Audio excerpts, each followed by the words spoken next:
रात के 2 बज रहे थे। रमेश ने देखा कि सामने खड़ा आदमी उसे धुंधला दिखाई दे रहा है। उसने अपनी आंखें मली, फिर भी वह आदमी उसे धुंधला ही दिखाई दे रहा था।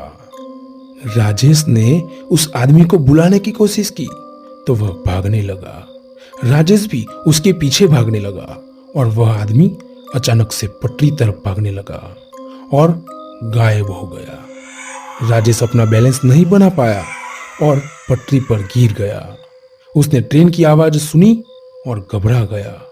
उसे सब धुंधला दिखाई दे रहा था। वह डर से चिल्लाने लगा। तब रेलवे स्टेशन मास्टर प्रसाद भागा हुआ आया और उसने राजेश को पटरी से बाहर निकाला। राजेश कुछ देर तक बेहोश रहा। रेलवे स्टेशन मास्टर प्रसाद ने राजेश के ऊपर पानी छिड़का तो वह उठकर चिल्लाने लगा। प्रसाद ने उसे शांत किया और उसे दिलासा दिया कि वह ठीक है। राजेश को कुछ भी समझ नहीं आ रहा था कि उसके साथ यह कैसे कैसे हादसे हो रहे हैं। प्रसाद ने पहले तो उसे डांटा कि वह पटरी के इतने पास क्यों गया। राजेश ने प्रसाद को अपने साथ घट रही सारी अजीब घटनाओं के बारे में विस्तार से बताया।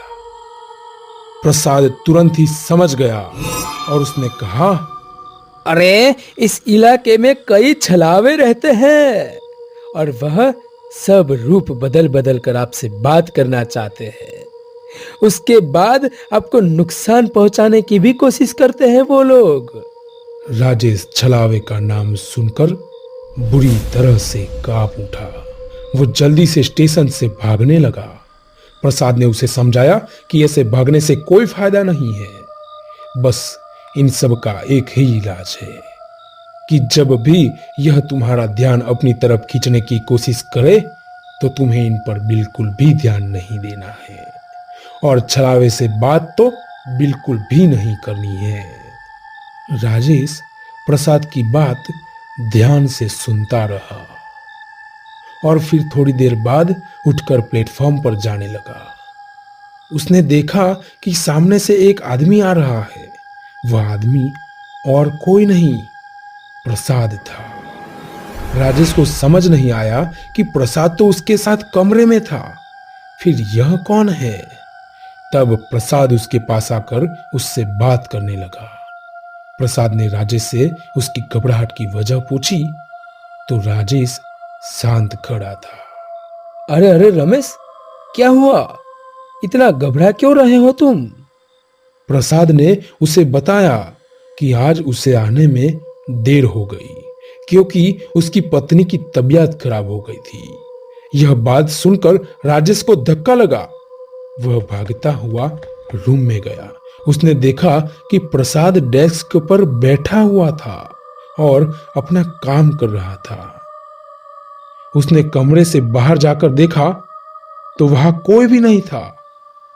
राजेश घबराकर स्टेशन से भागने लगा। तभी उसका पैर एक लाश से टकरा गया और वह गिर पड़ा।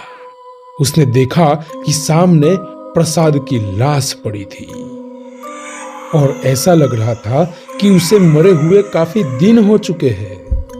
राजेश घबराकर उठने लगा और उठकर भागने लगा। लाश की आंखें खुली और वह रमेश के पैरों पर लिपट गई। प्रसाद की लाश जोर जोर से चिल्लाने लगी कि उसे कोई बचा ले, वह मरना नहीं चाहता। राजेश को कुछ भी समझ नहीं आ रहा था। उसने अपनी पूरी जान लगा दी उस स्टेशन से बाहर निकलने में और घबराता हुआ राजेश स्टेशन से भाग गया। कुछ दिनों बाद एक नया गार्ड स्टेशन पर ड्यूटी करने आया। वह एक रात ड्यूटी कर ही रहा था कि तभी उसने देखा कि घड़ी में 2 बज गए थे। सारा प्लेटफॉर्म खाली था। तभी उसके कंधे पर किसी ने हाथ रखा। गार्ड ने देखा कि वहां कोई नहीं था। वह प्लेटफॉर्म के चक्कर काटने लगा। तभी उसे एक परछाई दूर जाती हुई दिखाई दी। वह परछाई एक शरीर में बदल गई और उस गार्ड के पास आकर खड़ी हो गई। गार्ड ने पीछे मुड़कर देखा और उसके सामने राजेश खड़ा था।